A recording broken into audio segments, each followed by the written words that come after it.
Hey guys, and welcome back on my YouTube channel. In today's video we're gonna discuss about, in my opinion, the best free-to-play champion in this game. And it's no other than OKMIN. And yes, you can obtain OKMIN for free by just playing the game from the arena. Now it will take you a long time to get it. It won't be that easy, but you'll eventually finally basically get it. And I have to say, OKMIN is carrying my ass through the whole content of this whole game. His damage based on his HP burn is just insane. With his ultimate, he has a chance to put 5 HP burn instantly on a champion. As you can see, I'm just infinitely putting, like, I don't have like anti-heal block for that champion, but doesn't matter. Look, 4 HP burn instantly. Like, I can out damage the boss thanks to my OKMIN. And on top of that, his S2 resets the HP burn. So instead of 2 turns, it will be 3 turns. So it's just like, look at it, like, it's insane. Now his ultimate back, boom, again 3 HP burn. And even though I don't have a healing blocker, I can farm stage 23 easy just thanks to OKMIN. Now honestly, the HP burn, like, oh my god, like, honestly, I love this champion, and that's why I just wanted to make a video about him. So how you can obtain OKMIN in game for free is basically you'll have to go to the market and you're gonna go into the arena store. As you know, the arena store is for the 3 versus 3 arena, and the higher you go in the rankings, the better rewards you're gonna unlock. Eventually, once you hit Platinum 1, you will unlock OKMIN. Now, like I said, it won't be an easy task. You're gonna need 6,400 of arena tokens, arena coins, but eventually it will come.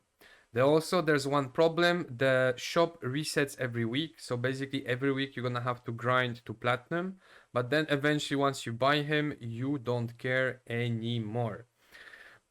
So far I have 600 coins. I should have had way more. I was a troll and I bought the summoning stones or something like that at the very beginning. So I should have been around 1000 right now or something like that. So in 10 days of playing, I am at around 1000, right?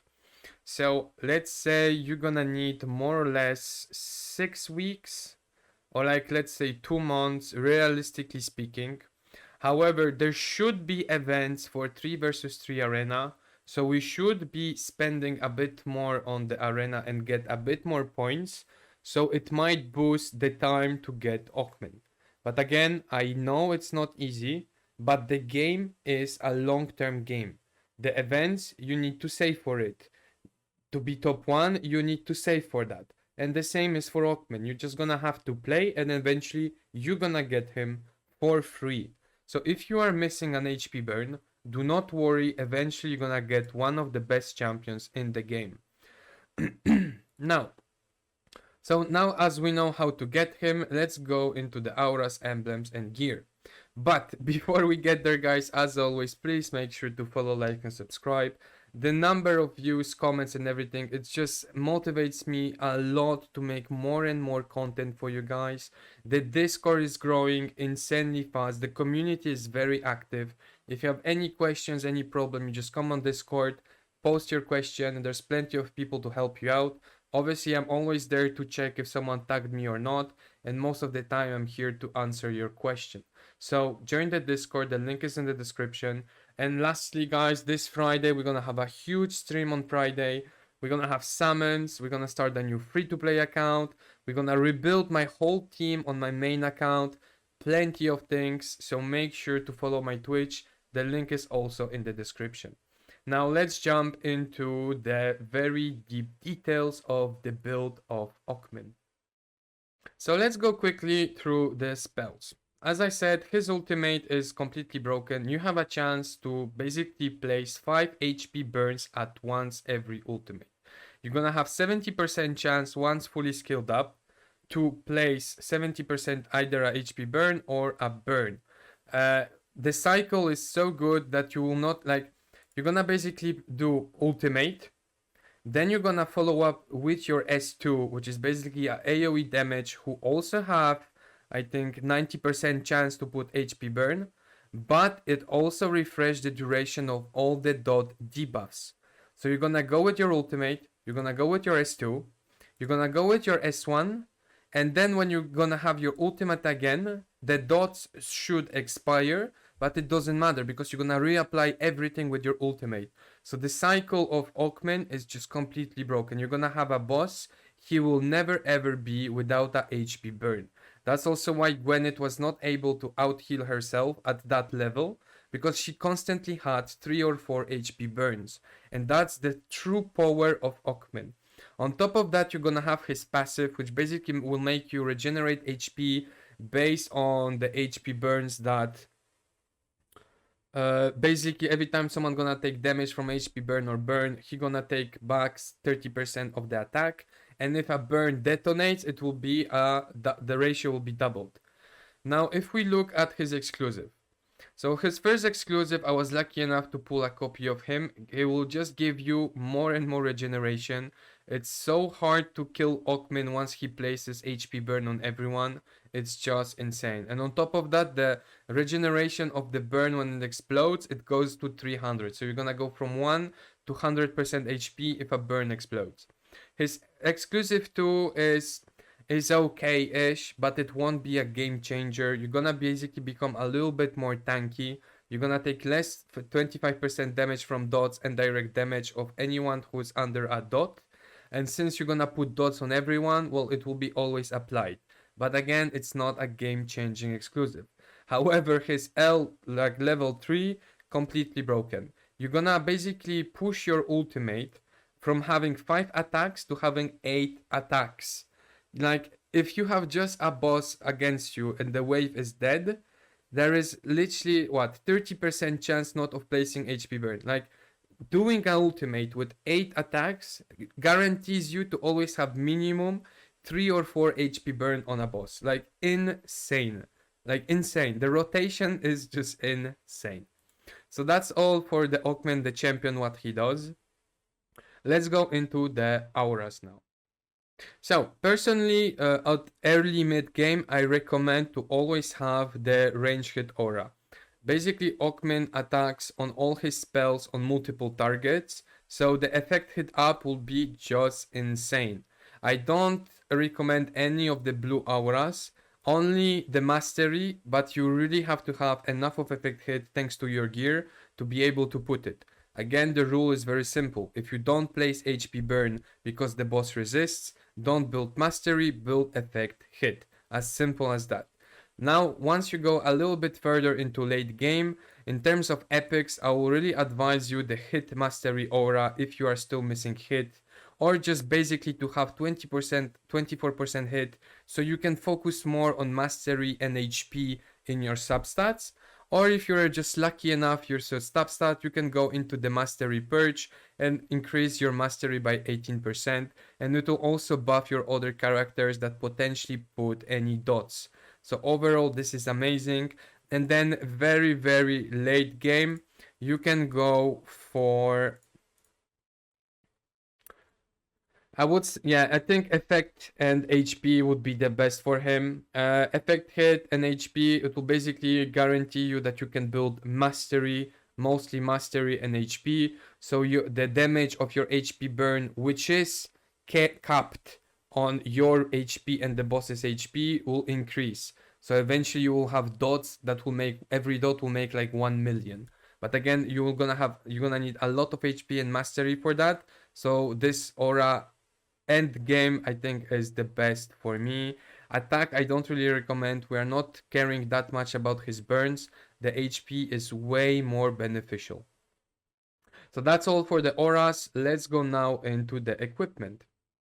So for me, the best set you can get for OKMIN is the accuracy set from the Forge. You can also put the endurance set if you have enough of effect hit. Both of their sets are really, really good. I don't think Fearless is that good, and the first aid if you are missing speed, but eventually you're gonna play with turn meter boosters like space. So I don't honestly think those are the best. I think you should start with the accuracy set with 2 sets of accuracy, and then slowly switch from one accuracy to endurance, and eventually finish with both endurance sets. Again, it's just important that you have effect hit. Once you reach the cap of your effect hit and you know you have more than the boss's effect resistance, and you are 100% sure to always put the buff, if you land it of course, but it will never be resisted, then you can go into the endurance, but you should start with accuracy set. However, we know that Forge is not easy to get. It will take you a lot of time before you can basically craft those and have decent substats. So in terms of the very basic gear, what I will recommend you for OKMIN is effect hit gear. So the the basic effect gear, as you can see this one. If you have enough of effect, you can put one effect and one mastery gear. But you can also put speed. As you can see, I have only speed at the moment because in early game I didn't have space. I didn't have a good turn booster meter support, so I had to outspeed the mobs. Because if they went before me, all my team was dying, so everyone had to be faster. However, late game, you're gonna go from the speed focus into effect hit HP, and you won't really care about the speed eventually. So right now, how I'm gonna rebuild and try to rebuild my OKMIN is to move from the speed set into the effect hit and maybe mastery, and eventually move into the accuracy set, which is just the best one for him. In terms of the gear, you can see again, I'm always trying to get the effect hit and HP, effect hit mastery, HP effect hit, and effect hit speed. Now, the substats of my gear are really not the best, but as you can see, I have 60% of effect hit, and I just think it's really good, and it's above what you need for the bosses right now. But the gear needs to be changed eventually. For the artifacts, right now I have HP, but I truly believe that late game I'm gonna switch this to speed. I don't know, I will see. For now, I'm hoping to change it to speed with effect hit mastery substats. The second one obviously will be effect hit. That's just the best you can get. I doubt without a second artifact effect hit, you can get to the effect hit you want, unless you are very lucky with your substats. Then obviously you can go into HP flat for the second one. Again, the more HP you have and the more mastery you have, the more damage your dots will do. So again, it's just you need to understand where are you in terms of effect hit, and if yes or not it's resisting. For the first one, I think mastery is the best. You're gonna get way more from a mastery percentage rather than HP flat. And that's just my opinion. I know some of other people prefer HP flat. I just think that mastery percentage is better than HP flat at very late game. So yeah, that's all for the gear. And lastly, we're gonna jump into the emblems. So for the emblems, nothing changed and very similar to the Melia build I showed you yesterday in the video. You're gonna go into the attack by getting the most two important ones, which is basically the last stand and the weak point, and eventually you're gonna go into mastery. Right now I am also in the support tree because I just need the effect hit from both of those, and since I am faster than the boss, I also get the 9% here. So overall, I'm just sure to always have more effect hit than the boss has effect resistance. However, very late game, I will most probably switch from support to the defense tree, which is just, in my opinion, way better late game. And I will go into effect resistance, into healed effect because his passive will also heal him, into effect resistance because you don't want those since you don't want your allies to die. Then we're gonna go into either tenacity or control resistance. It's depending which boss you're fighting. If there's a boss who reduce or like stuns you or whatever, obviously you prefer control resistance. If it's a boss that just does pure damage, you want the tenacity. And then lastly, you're gonna go into spontaneous recovery with the efforts. you're gonna basically delete this one, which is not needed for a daughter. You only take this because in the support tree, those two are completely irrelevant. However, once you switch from a support to defense, those two here are the best. Now I know some of you also prefer the max HP. It's debatable. Like, you would need to go on an Excel file and calculate and check everything. I will do it late game to see what's the best, what's the higher damage between max HP and mastery. But at this stage in the game, I just advise you to take mastery. It's just easier. You could take HP if you die and you want to have more survivability. But again, you're not supposed to die. If you die, it means something is wrong. So yeah, guys, that's all for OKMIN. I hope it helped you. For me, so far it's the carry of my account. I am where I am thanks to him. So I really advise you to build him. And after all, he is a free-to-play champion. If you have any question, guys, as always, make sure to join my Discord, join my Twitch and follow it. All the links are in the description. And I will see you in the next video.